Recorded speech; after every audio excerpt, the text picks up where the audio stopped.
we've been talking about this for 18 months, that you could look and can look at the treaty as a contract. This is a libertarian. Do you believe in the sanctity of contracts? That's what he's saying. And this is great. And there is no comeback or no answer for it. Do you believe in the sanctity of contracts? Yes, I do, but I also believe that contracts need to be interpreted, especially over 184 years. And you've got to balance that against the rights of people. Shung. See that? He went from do you believe in the sanctity of contracts to talking about the treaty. No, I don't have to have my contract with my bank interpreted because I know what it says. It's there. And if I don't know, I could probably go to my accountant who would be an expert who could tell me, right? But contracts don't have to be interpreted. You want to interpret this contract. That's what it is. To be a thinking and valuing being with equal dignity and equal respect afforded to them in our constitutional arrangements. But you would agree, if not a partnership between races, you would agree, I think, that the treaty is a binding agreement between iwi hapu and the Crown, right? So how would it be just for one party to an agreement to unilaterally define the meaning of that agreement without the other party's consent? Well, that's exactly what's been happening over the past 50 years when the courts and the Waitangi... Nope. It's just lie after lie after lie. The courts, the Crown and Māori have all been participants in this conversation. It hasn't been Māori going, we'll just do what we want and ignore the Crown. Nope. It hasn't been happening for 50 years, you fucking liar.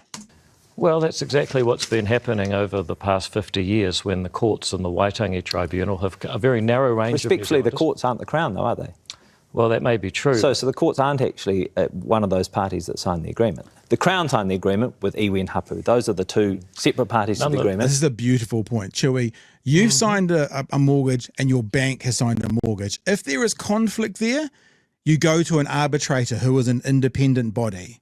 You've signed a contract with your workplace. The workplace has signed it.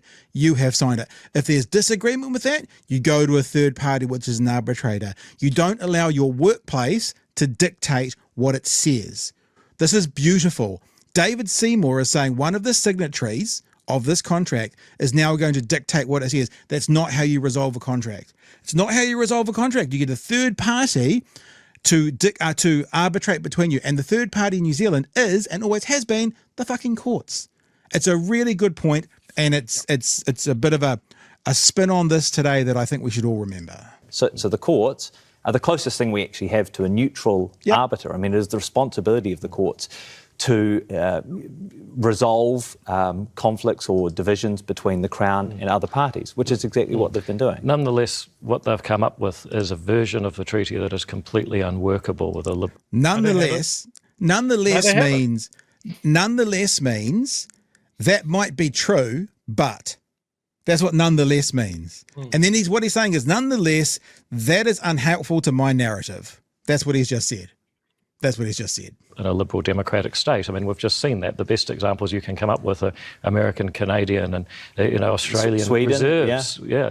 So, I mean, the examples you came up with are so disastrous. To that point, though. No, so, I mean, I think this is a critical part of this, right? Why should the Parliament, which is the Crown, in your case you are a minister of the Crown, why should a party that has a direct conflict of interest when it comes to the Treaty of Waitangi be the one to ultimately interpret what the treaty means without the consent of the other party? Well, it's actually the Parliament on behalf of the people of New Zealand. And the problem with You're a minister of the Crown, though, right? So you are a concerned party, as opposed to the courts and the Waitangi Tribunal, which are... neutral third party. If you want to get into this three branches of government thing, sure, I'm the executive, and as a minister I introduce the bill to Parliament. It's the Parliament, which is the elected legislature of New Zealand, that is deciding whether or not it goes forward. Now, you as a minister of the Crown define these principles. The Crown is a concerned party when it comes to the Treaty of Waitangi, which is why, in the eyes of some... Go, Chewy. He fundamentally doesn't understand this, clearly. He doesn't see that there's a conflict of interest. He goes up to this point and just misses it every time. Yeah, but respectfully, or he absolutely does, and he's aware of the laziness of media and of people to do the work. I mean, I don't believe that Trump is ignorant to all those things that he says are wrong. I believe there's an element of it that he can say it loudly and confidently, and he knows people will believe it. So you might be right, But I think the equal and opposite, that he knows exactly what he's freaking doing, might be right as well. Yeah. Fair? The other aspect of this is he's talking about, I'm just a simple representative of the people of New Zealand, as we all are in Parliament. Cool. This isn't representative of a large portion of the country. They didn't ask for this. You could go, all right, everybody that voted for ACT wanted this. It's 8%. Like, it is not representative. It is not a representative piece of legislation. And unfortunately, Jack falls for this trap later on as well, of regurgitating the Curia poll that said more people in New Zealand were in support of this legislation than against it. Now, there are huge problems with Curia polls' accuracy and integrity, and it kind of shocked me that he regurgitated that particular poll. So, everything that David says is a surety. Like, most of the country is for this. It's not backed up. Yeah. It's not backed up. And even if it was true, which it is not, or at the very least is debatable, it is also Parliament's role to go, this is a bad piece of law. This is bad for the integrity of this country. Like, if everybody just answered a poll that said, free guns for everyone, no more tax. Does Parliament no more tax. No more tax. No tax, and yes, guns. Parliament would be quite within their rights, I think, to go, well, I don't know about that. Well, I think, Chewy, and we'll keep going in a sec, but I think that what you've said several times, giving you credit for it, is you do not decide issues of, what do we say, race? Race relations. Race relations by referendum. That's what it is. Because sometimes the correct thing to do, so this is why the numbers don't really matter. Sometimes the correct thing to do is the less popular thing to do. Sometimes the correct thing to do is what you've committed to, and now it's become unpopular with some, you still have to do it. Sometimes the best thing to do is when your representatives previously to you have signed a fucking contract that say you're going to do it. So let's keep going, yeah? Having courts be the arbiter of this might be more appropriate. I mean, if you think about other contracts, right? If it was like, I appreciate it's different, but a car loan or a mortgage or a custody agreement. I think Jack's been watching. Oh, look at that. Pause down on me. I appreciate it's different, but a car loan or a mortgage or a custody agreement, it would be totally unjust for one party to unilaterally decide what that agreement means? Well, first of all, often those contracts are actually made in the context of the laws of the country at the time. But the second point I make... It's not what Jack said, by the way. Jack just said if you're getting a car loan, it's not okay for the person giving the loan to then change that's what he said, and Seymour hasn't answered it and won't answer it. Much more important that actually these treaty principles only exist because Parliament said they exist. It's the treaty principle. Like any law in this country that we've ever had, are we now saying we can change everything because they're not really such a big deal? Only Parliament set the speed limit, shall we?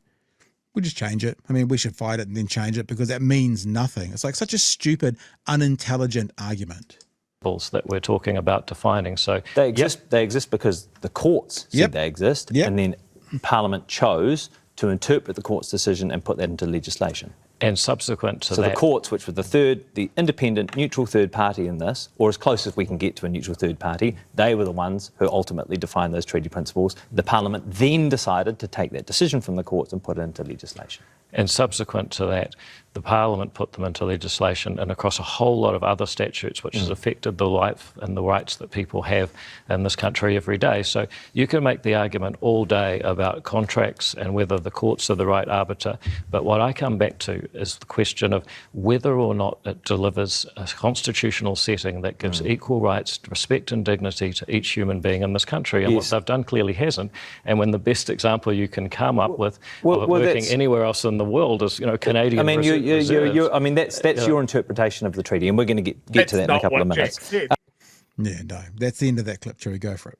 Yeah, that's not what Jack said. Like you heard him say that. The only example you can bring that up is the Canadian reservations.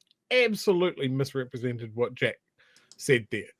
By many of those Sorry.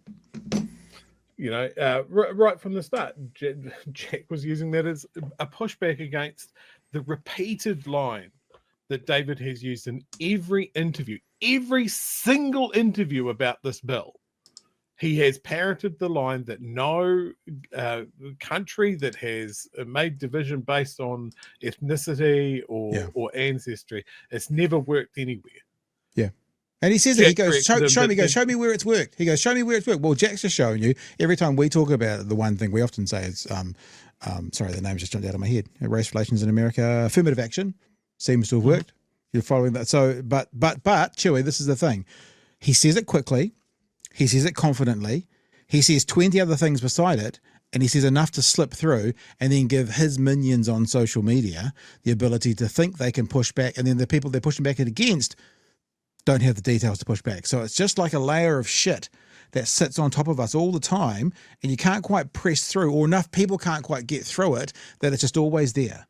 And because there's enough of it, there's enough words, there's enough ideas, there's enough opinions, they can never actually break through the counterspin to it, sorry for the pun, to actually show the truth. There's that old adage about how lies will go around the world before truth gets its pants on. This is basically and it. Look, I think what David's doing is working.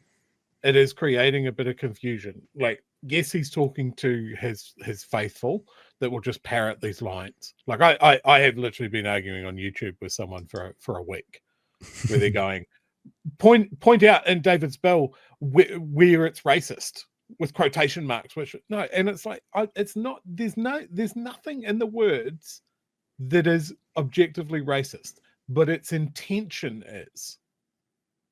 The effect on it will be racist, and these sort of things. But then the other thing that I've seen, and I love this, I saw a great example of it in the New Zealand subreddit today, where someone said, I'm very confused on this. Can someone please explain to me? I don't get it. All of this stuff sounds great. Equality sounds like something that we should strive for, right? So why are people angry?